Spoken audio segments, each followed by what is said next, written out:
Salut, c'est Clément de Mouvement Conscient et dans cette vidéo, je vais vous présenter une technique vraiment très intéressante qui va vous permettre premièrement d'augmenter votre force et deuxièmement faire en sorte que cette force soit davantage transférable vers d'autres activités sportives. Alors le truc, c'est que à partir du moment où on s'entraîne, ce qu'on fait, c'est qu'on va isoler certains exercices en espérant qu'en les isolant et en travaillant suffisamment sur ces exercices, cette force qu'on va développer sera transférable dans plein d'activités sportives différentes.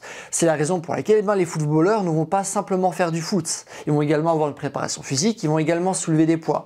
De la même manière que les grimpeurs, donc qui font de l'escalade, vont pas simplement escalader, ils vont également avoir une préparation physique. Et la raison pour laquelle littéralement tous les sports à haut niveau ont une préparation physique, c'est qu'on estime que si on isole certains exercices, ça nous permettra d'augmenter nos performances et ça nous permettra aussi d'avoir un effet prophylactique, c'est-à-dire de baisser notre risque de blessure.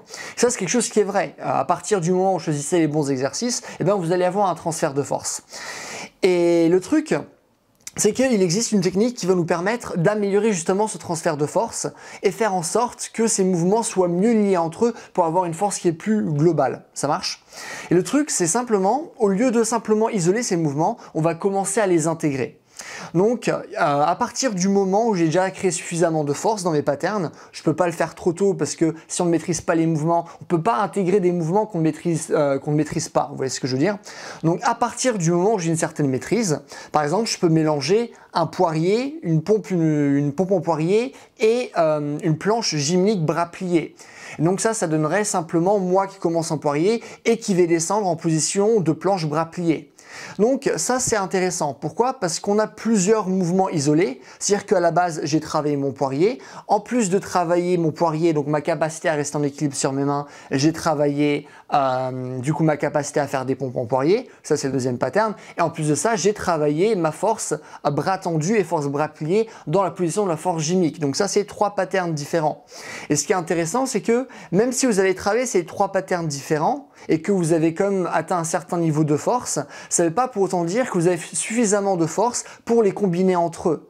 Et donc à partir du moment où je vais combiner ces exercices entre eux, ça va me permettre quand même de continuer à gagner en force dans ces exercices d'un point de vue individuel, mais ça va me permettre finalement de créer une plus grande force que j'aurais eu si j'avais seulement travaillé en isolation. C'est-à-dire que même en gardant les mêmes exercices, simplement en les intégrant, ça va me demander de développer davantage de force et davantage de coordination.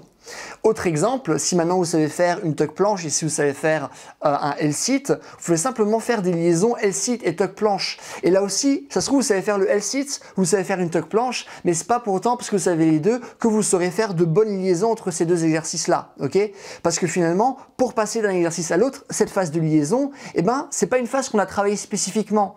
Et donc simplement qu'il y ait cette liaison, ça nous force à utiliser notre force dans un nouveau contexte, ok? Donc, à mon sens, c'est vraiment très intéressant parce que cette intégration, comme je dis, notamment, ça va nous demander plus de force, mais ça va nous demander aussi une autre coordination. Et plus on va travailler notre force dans des contextes différents, plus on pourra justement l'utiliser dans des contextes différents, parce que c'est une compétence spécifique. Notre corps s'adapte à ce qu'on fait. Donc plus je vais m'adapter à des contextes différents, plus mon corps sera capable d'utiliser cette force dans des contextes différents. Raison pour laquelle, à mon sens, c'est quelque chose de très intéressant à mettre en place lorsqu'on s'entraîne dans une pratique de mouvement ou lorsqu'on s'entraîne pour justement être meilleur dans différents sports. Cette notion d'intégration me paraît vraiment très intéressante. C'est d'ailleurs, d'un point de vue de mouvement, la progression qu'utilise Ido Portal, qui est un coach en mouvement, lui il parle d'isolation, intégration, improvisation. On commence à isoler les exercices. Une fois qu'on est suffisamment bon, on les intègre entre eux. Et du coup, ça donne par exemple des enchaînements gymniques, comme on peut les voir à la télé. C'est juste un titre d'exemple. Et après, par la suite, on a l'improvisation. C'est être capable d'utiliser ces patterns dans plein de domaines différents et sans pour autant savoir spécifiquement ce qu'on va faire. Simplement laisser cours à notre imagination et à notre expression corporelle, ce qui est finalement la forme ultime de mouvement.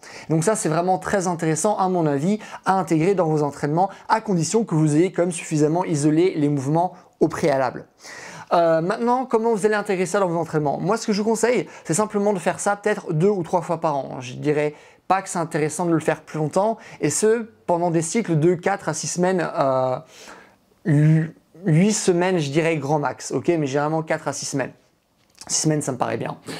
Et donc voilà, c'est-à-dire que par exemple, pendant 4 mois, où vous allez faire différentes phases d'entraînement, des phases d'isolation. Et une fois que votre phase d'isolation sera terminée, vous allez juste faire une phase d'intégration où vous allez mélanger ces mouvements.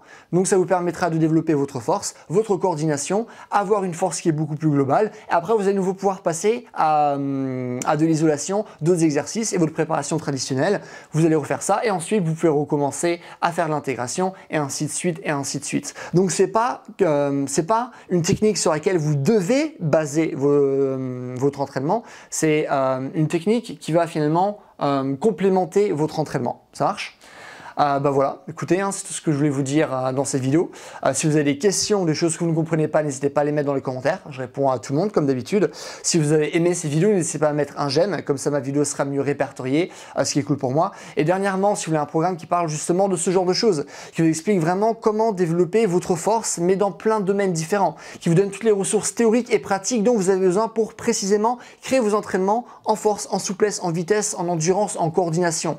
Un programme qui parle aussi de réduction de blessures, qui parle de posture, qui parle de rééducation, qui parle de mouvement de manière générale, comment réellement mieux bouger avec votre corps, avec des programmes d'entraînement que vous pouvez suivre sur plusieurs années. Si ça vous intéresse, c'est le premier lien dans la description. Et en attendant, c'est une bonne journée. Bye!